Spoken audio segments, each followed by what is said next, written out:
This is what death looks like in its finest form.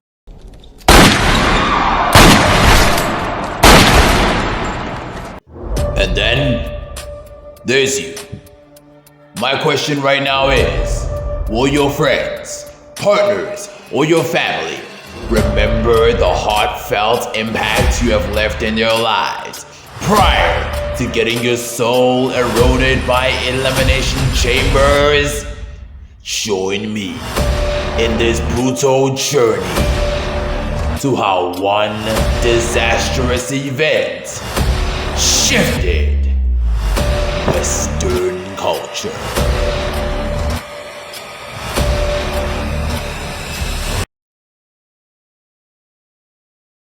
The 1980s gave birth to arguably one of the most notable decades in the 20th century, the hallucinating crane kick.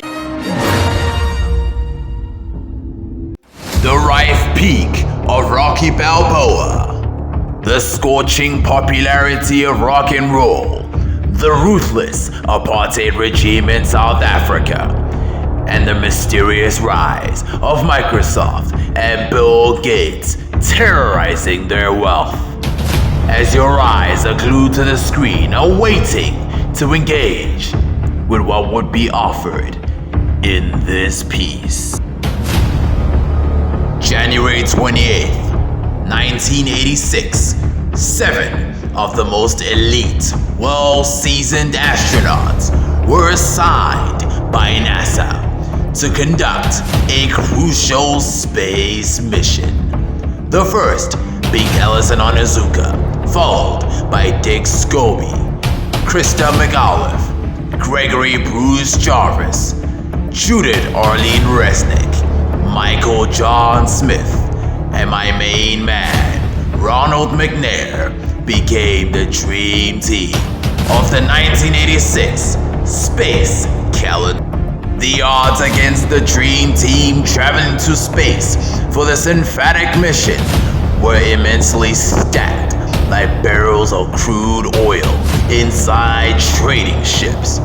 Furthermore, the weather conditions for the mission were incompatible, as temperatures were as low as Lori Harvard's standard in a man after she inherited Killmonger's genes to decimate her relationship with Michael B. Jordan. Secondly, the O-rings inside the SRB were not galvanized to resist cold temperatures, spreading the astonishing risk of launch failure and consistent flight motion of the Challenger spaceship at the Kennedy Space Center in Florida. Do you want to know what the worst part of this issue was? They were warned, but they ignored every warning and persisted to pursue this mission for the sake of humanity and enriching space education. However, tragedy ensued. Nautical miles.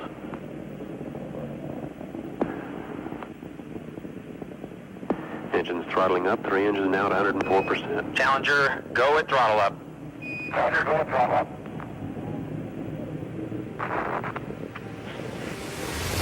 1 minute 15 seconds. Velocity 2,900 feet per second. Altitude 9 nautical miles. Downrange distance 7 nautical miles. So how did this occur?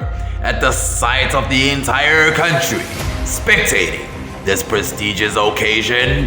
As expected, the O-ring sealed around the SRB had crumbled inside the spaceship.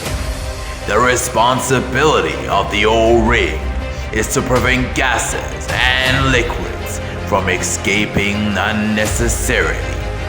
As a result of this vicious, complicit massacre, flames escaped and gave a domestic beating to the fuel tank, causing it to erupt before the blind eyes of each compartment. 73 seconds later, the Challenger spaceship confuted.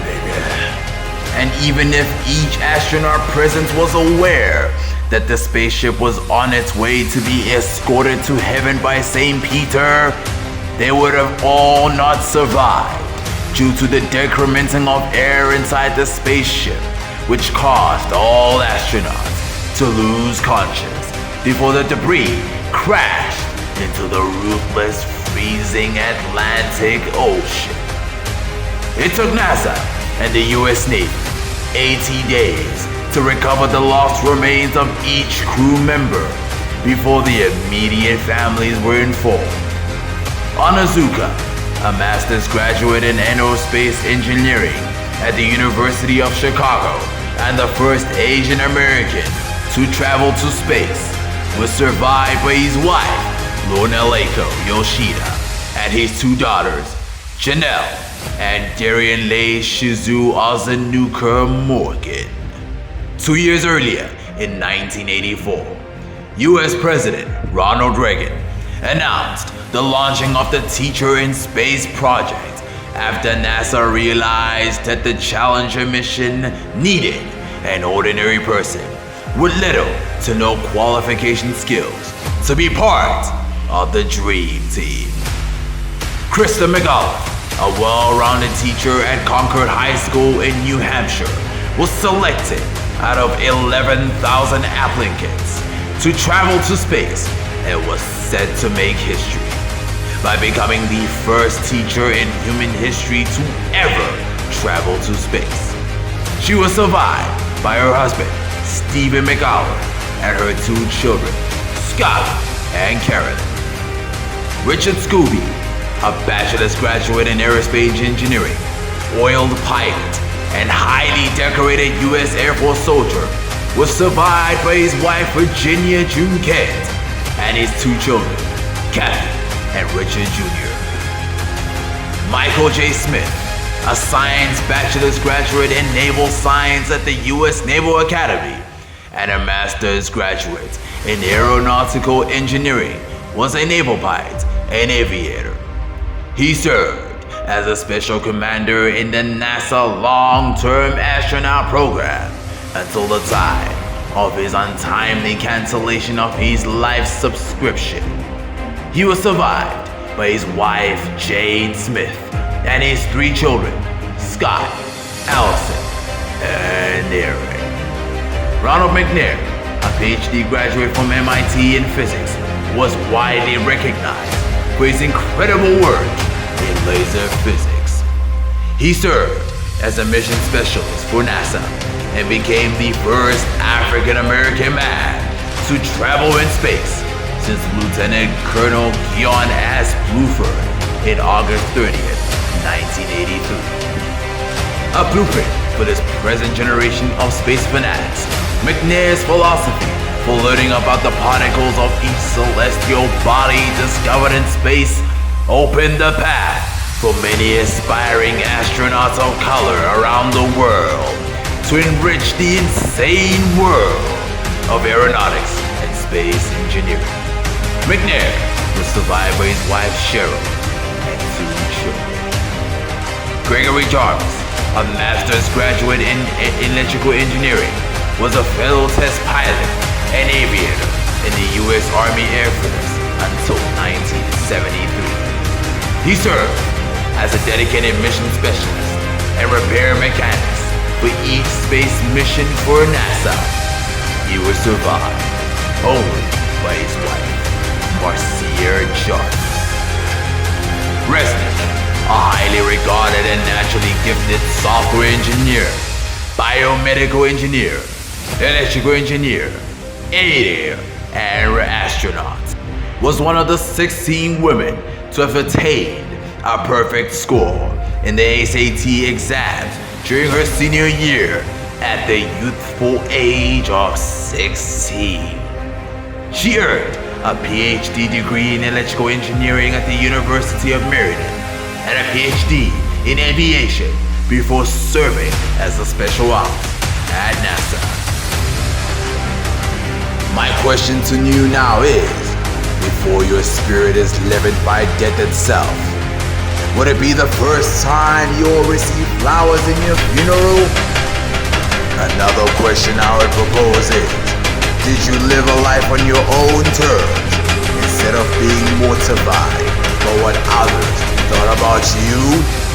Are you absolutely certain that you had told your loved ones or your close friends that you love them and appreciate them for investing their precious time to brighten your sunshine?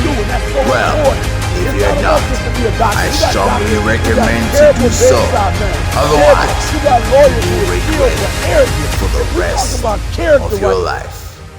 To conclude, Munira Katangole once said, point where enough is enough. When you get to the point where it hurt real bad, when you get to the point you can't take it no more, when you get to that point, I'm